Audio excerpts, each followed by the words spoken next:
Olá, caro aluno, eu sou Olivar Basílio, quero lhe dar as boas-vindas para estudarmos a carta aos Hebreus.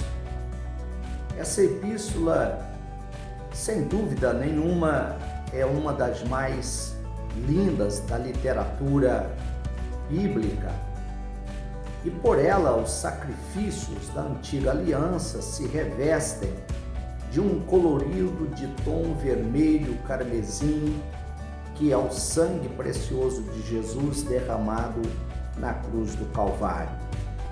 Ela não deixa dúvidas quanto à eficácia redentiva do sangue de Jesus, além de colocar em relevo um dos atributos mais destacados da pessoa de nosso Deus, que é a onisciência.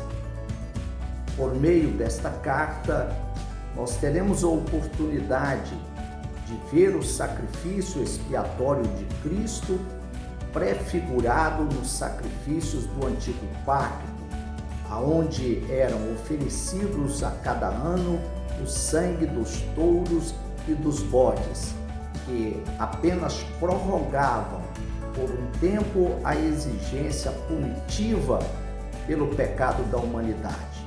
Porém, nós percebemos de forma clara por essa carta que o Senhor Deus, na pessoa de Jesus Cristo, recebe um sacrifício perfeito do sumo sacerdote, que, embora sendo tentado como o homem que era, pôde apiedar-se de nós e compadecer-se dos nossos pecados, entrando no santuário divino uma única vez com seu próprio sangue imaculado para fazer a expiação dos nossos pecados para todo sempre.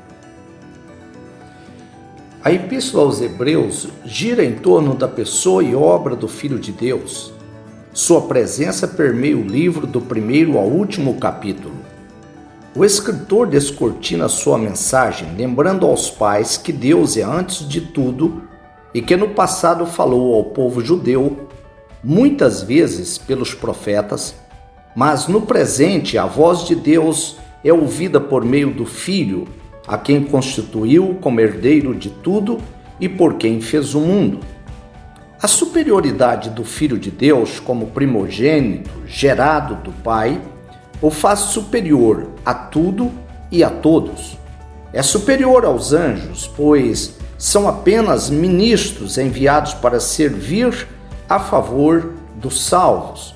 É superior aos homens, embora feito um pouco menor que os anjos, ele, Jesus, era semelhante aos irmãos, para ser constituído sumo sacerdote, misericordioso e fiel naquilo que é de Deus, para expiar os pecados do povo.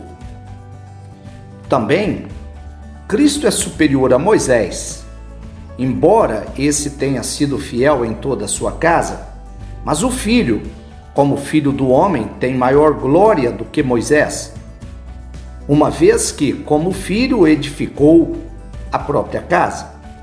Como sumo sacerdote superior aos sacerdotes do Antigo Pacto, pôde compadecer-se de nossas fraquezas, pois como nós foi tentado, mas sem pecado. Seu sacerdócio segue a ordem de Melquisedeque, mudando-se a ordem sacerdotal e a própria lei, ofereceu uma única vez a si mesmo como sacrifício perfeito e aceitável diante de Deus. A carta é finalizada com exortações à vida em santidade, à perseverança na fé e às severas advertências quanto à negligência e à incredulidade. O escritor não quis se identificar, porque a importância está na mensagem e no personagem central da carta, que é Cristo, o sumo sacerdote da nossa confissão. A ausência de sua identidade tem suscitado calorosas e intermináveis discussões e suposições quanto à pessoa e autoria da epístola. Alguns dizem ser Barnabé, o filho da exortação. Há outros, porém, que acreditam que foi algum judeu filósofo helenista da cidade de Alexandria. Há também aqueles que acreditam que foi o apóstolo Paulo, inclusive por causa de sua autoridade apostólica, em princípio e para inserção no cânon, cria-se e aceitava-se que o autor fora o apóstolo Paulo. Todavia, mais tarde, esta autoria foi atribuída ao próprio Áquila ou Priscila, como também, e por último, Lutero suscitou a possibilidade de ter sido escrita por Apolo, dizendo que ele, como conhecedor das Escrituras, ele tinha as qualificações para escrever essa epístola. Todavia, fica apenas no ramo da suposição.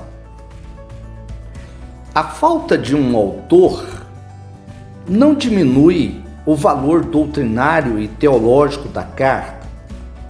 Tanto assim é que foi incorporada ao cânon do Novo Testamento. Entretanto, para muitos, a última seção do livro, capítulo 13, versos 20 ao 25, especialmente o verso 23, desenha de forma pálida o rosto de Paulo e nos faz ouvir a sua voz. O escritor dessa carta estava, sem dúvida nenhuma, em Roma, e seus destinatários foram os hebreus, residentes em algum lugar, podendo ser na Ásia Menor, em qualquer das regiões ali colocadas, não importando o lugar, pode ser até que estavam dentro do próprio Israel. O certo é que o autor também não identifica quem são os seus destinatários. Todavia, ninguém tem dúvida de que esta carta interessava profundamente aos hebreus e ao escritor que queria demonstrar que Jesus Cristo era aquele cujo sacrifício se identificava com a prefiguração do sacrifício do Antigo Testamento.